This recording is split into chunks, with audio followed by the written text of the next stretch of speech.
Bonjour et bienvenue dans cette vidéo consacrée à l'Epic Collection New Mutants numéro 1, généralement appelée Renewal. Il s'agit ici bien évidemment de la version américaine. En français, les New Mutants ne sont disponibles je crois qu'en intégrale et en icon.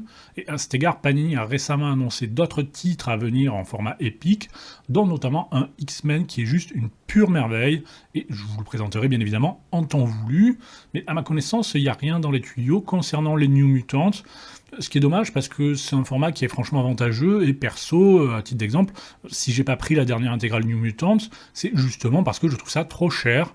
36 € l'intégrale de 260 pages, avec en plus du double dipping, bah non merci. Hein.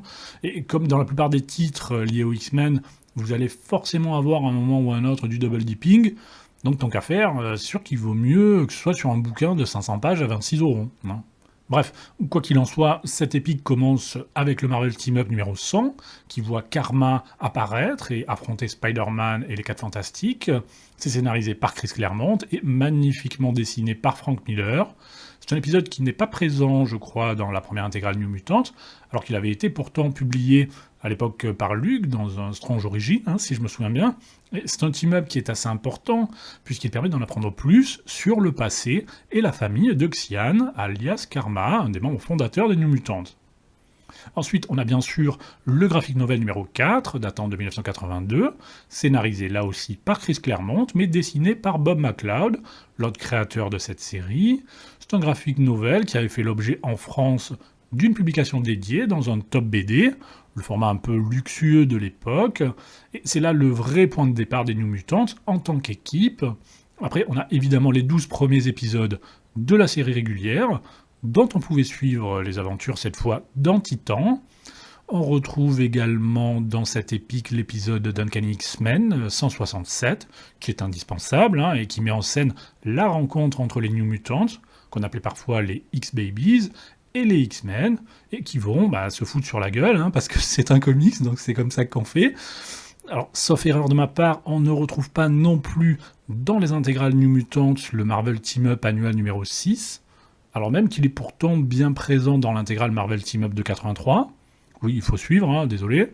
Alors, dans cet épisode, les nouveaux mutants sont confrontés à Spider-Man, ainsi qu'à la Cape et l'épée.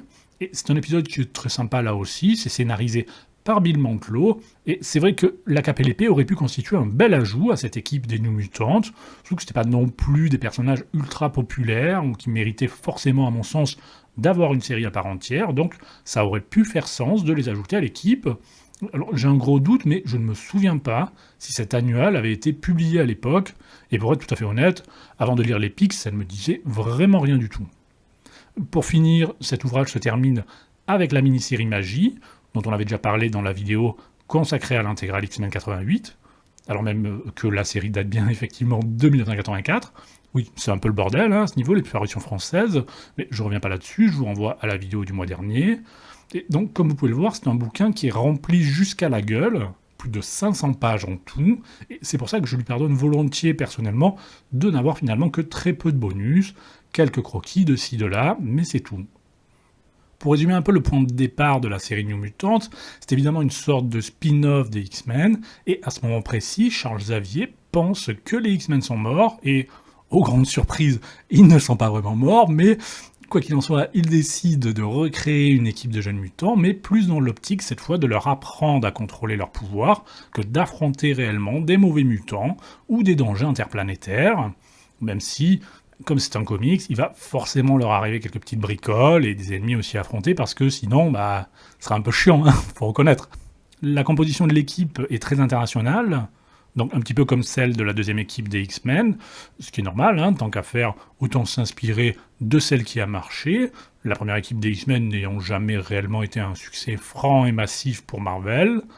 On a bien un Américain pure souche, en la personne de Sam Guthrie, savoir Cannonball, qui peut se transformer en fusée humaine, et lorsqu'il le fait devenir invulnérable, mais on a aussi, et surtout, une Amérindienne, Danielle Moonstar, un petit peu mon perso préféré de l'équipe, qui peut faire apparaître les pires cauchemars ou les plus grands désirs des autres, et qui au début ne contrôle que très moyennement ses pouvoirs. On a aussi une écossaise, Ran Sinclair, qui peut se transformer en loup, ou en une forme hybride de type femme-loup. un Brésilien, Solar, capable d'absorber l'énergie solaire afin d'augmenter sa force physique, et enfin la télépathe Xian, une Vietnamienne francophone. Et ce qui est sympa d'ailleurs avec Xian, c'est qu'elle utilise souvent des expressions françaises, ce qui apporte un petit cachet, et ce qu'on perd un peu forcément avec la traduction, comme pour Frenchy dans Moon Knight en fait. Et c'est pour ça que je préfère, par principe, lire les comics en VO qu'en français. D'autant plus que pour cette série, on a aussi en VO Ran et Sam, qui ont un phrasé très particulier et qui aspirent énormément les mots. Et c'est le genre de détail qu'on ne retrouve pas toujours très bien retranscrit en français, les accents.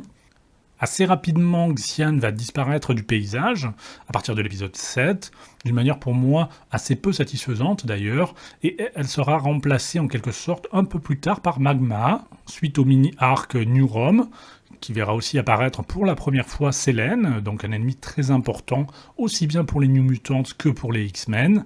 Et personnellement, je garde toujours une certaine tendresse pour cette époque et pour cette équipe, même si j'ai un peu du mal à faire la part des choses.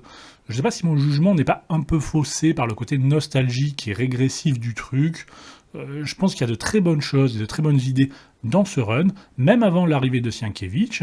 Graphiquement, ça tient toujours largement la route. Au début, c'est Bob McLeod et ensuite, c'est Sal Buscema. Et les deux sont, je trouve, très propres. Après, niveau scénar, il y a aussi des trucs qui sont pas franchement mémorables, il faut bien le reconnaître, comme par exemple la team de bikers Team America, rien à voir a priori avec le film d'animation, ou encore ce magnifique vilain, la hache, ou The Axe en anglais, c'est vraiment une vraie blague ambulante, le gars, j'imagine bien le brainstorming pour ce perso. Bon bah, c'est un gars qui a une hache, donc on va l'appeler la hache, quoi. Bon, super. Après, je serais curieux quand même de savoir comment est perçu ce run aujourd'hui par les jeunes, et je me demande si c'est pas un peu daté. Si vous êtes un jeune lecteur, genre moins de 30 ans, ça m'intéresse de savoir ce que vous pensez de ce run si vous l'avez lu.